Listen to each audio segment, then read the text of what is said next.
कई सदियों पहले घने जंगलों के बीच एक छोटा सा गांव बसा था। इस गांव की सीमा से परे एक रहस्यमयी जंगल था, जिसके बारे में कई तरह की कहानियां प्रचलित थीं। लोग कहते थे कि उस जंगल में कोई अदृश्य शक्ति बसती है, जिसे देखने की हिम्मत किसी में नहीं थी। इसी गांव में रहती थी सिया, एक सुंदर, स्वतंत्र और जिज्ञासु लड़की। वह बचपन से ही इस जंगल के आकर्षण से बंधी थी। गांव वालों की सख्त मनाही के बावजूद वह अक्सर जंगल के किनारे तक चली जाती और वहां के अजीबोगरीब जीवों को निहारती। एक दिन जब सिया जंगल में गहरी चली गई तो उसे महसूस हुआ कि कोई उसकी परछाई की तरह उसका पीछा कर रहा है। उसने धीरे से पीछे मुड़कर देखा तो उसकी सांसें थम गई। सामने एक विशाल गोरिल्ला खड़ा था। उसकी आंखें आम गोरिल्लाओं की तरह क्रूर नहीं थीं, बल्कि उनमें एक अनकही गहराई थी। ऐसा लगा जैसे वह उसे बरसों से जानता हो। सिया का दिल अजीब सी हलचल से भर उठा। वह भागी नहीं, बस वहीं खड़ी रही। गोरिल्ला भी चुपचाप खड़ा उसे देखता रहा। धीरे धीरे सिया को उसमें डर के बजाय एक अनजानी अपनापन महसूस हुआ। इसके बाद सिया हर दिन जंगल जाती और गोरिल्ला से मिलने लगी। वह उसे वीर कहने लगी। वीर उसे फूल लाकर देता, कभी उसके पास बैठकर चुपचाप आसमान देखता, तो कभी उसे जंगल के अनजाने रास्तों पर ले जाता। सिया को ऐसा लगता जैसे वीर सिर्फ एक जानवर नहीं, बल्कि कोई रहस्यमयी आत्मा हो। उसकी हर हरकत में इंसानियत झलकती थी। उसकी आंखों में छिपे भाव जैसे कोई अनकही कहानी कहते थे। धीरे धीरे उनके बीच एक गहरा रिश्ता बनने लगा, कुछ ऐसा जिसे परिभाषित करना मुश्किल था। ये सिर्फ दोस्ती नहीं थी, नहीं साधारण प्रेम, ये कोई आध्यात्मिक जुड़ाव था जो आत्मा के स्तर पर महसूस होता था।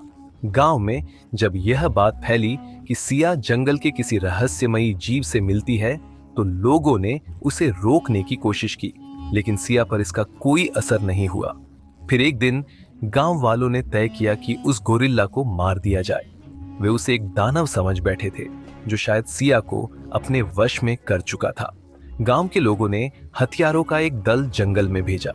जब सिया को इस बात की खबर मिली तो वह पागलों की तरह जंगल की ओर भागी, लेकिन जब तक वह वहां पहुंची तब तक बहुत देर हो चुकी थी।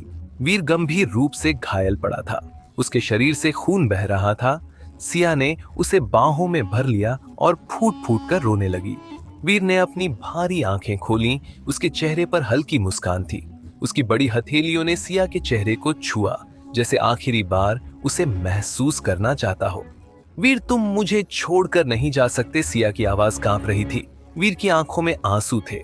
उसकी सांसें धीरे धीरे मंद पड़ने लगी, लेकिन जाने से पहले उसने सिया की आंखों में देखा गहराई से, जैसे कुछ कहना चाहता हो, और फिर वह हमेशा के लिए सो गया। सिया ने वीर को खो दिया था, लेकिन उसके जाने के बाद गांव के एक बूढ़े संत ने एक रहस्य उजागर किया। ये कोई साधारण गोरिल्ला नहीं था, ये जंगल का रक्षक था। कहा जाता है कि वर्षों पहले एक राजकुमार को श्राप लगा था और वह गोरिल्ला बन गया था। उसे मुक्ति तभी मिल सकती थी जब कोई उससे सच्चा प्रेम करे। सिया, तुमने उसे मुक्ति दी है। सिया की आंखों से आंसू बहते रहे। उसे यकीन नहीं हुआ कि उसने एक श्रापित आत्मा से प्रेम किया था और अब वह हमेशा के लिए चला गया था। सिया ने उस जंगल को कभी नहीं छोड़ा। वह वीर की यादों के साथ वहीं रहने लगी। कहते हैं आज भी जब हवा जंगल के बीच से गुजरती है तो उसमें एक हल्की सरसराहट सुनाई देती है, जैसे कोई किसी का नाम पुकार रहा हो। वीर का शरीर चला गया था, लेकिन उसका प्रेम, उसकी आत्मा अब भी सिया के आसपास थी, अमर और अनंत।